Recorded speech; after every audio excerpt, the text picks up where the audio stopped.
Hey Philadelphia, welcome back to another episode of Small Business Saturday.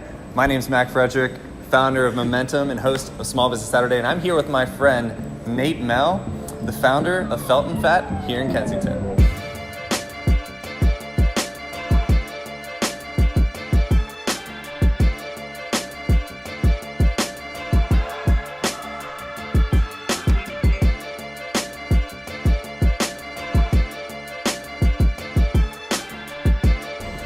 So Nate, tell me a little bit about Felt and Fat and how and why you guys started.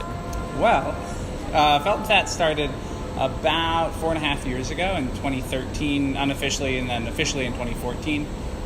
We started the business because I had a background in art. I went to the Tyler School of Art here in Philly and actually studied glass, but did a bit of ceramics, among other things. There goes Rufus. And I was doing ceramics out of school. I had a studio. I was trying to figure out what I was doing with my life, and I was working as a server to pay rent like every other artist in Philly. So I was working for Chef Eli Culp at Fork Restaurant. Eli had just moved to Philly from New York, where he was working in this really amazing Michelin-starred restaurant. He wanted to expand his reach and kind of open up something here in Philly. So working under him was a really, exciting experience because he was this really next-level chef doing incredible things with a really interesting team. I worked there for about a year. When Eli approached me, he knew I did ceramics. He approached me one day and said, hey, we're opening this new restaurant next year. We're looking to do some really interesting stuff. I want to make custom tableware, and I know you do ceramics. Do you want to take this job on? And I was like, yeah, I could do that. I'd never made a plate before in my life, of course, but I figured I wanted to learn how, and I had someone here who would pay me to do it, so I took it on. Nothing better than getting paid to take on a new business opportunity. Yeah. I'm curious, and I'm sure our viewers are curious as to how you got the name Felt and Fat.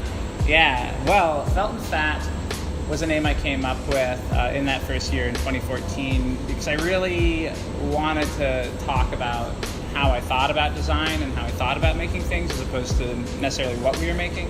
At the time, we were making tableware, but I came from a fine art background. I wanted to maybe be able to do a lot of different things. So I took a name that was referencing my favorite historical artist, a guy named Joseph Beuys, who was a very iconically used animal fat and felt in a lot of his sculptures, and he used those materials in such a way that he kind of made them transcend their kind of natural state, turned them into icons and storytelling objects. So I wanted to make work that did a similar thing, that it's just clay and glazes, these really basic materials, but I wanted to use it in such a way that it told like a larger story.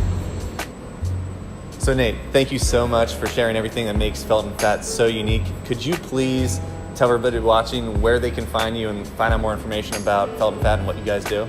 Yeah, you can find us on our website, which is feltandfat.com, which has a lot of information about our brand and our team, as well as a full shop for our wares. And of course, you can see kind of a daily feed via Instagram, which is just @feltandfat. Awesome. Well, thank you so much. It's been an absolute pleasure, and we'll see you next week for another episode of Small Business Saturday.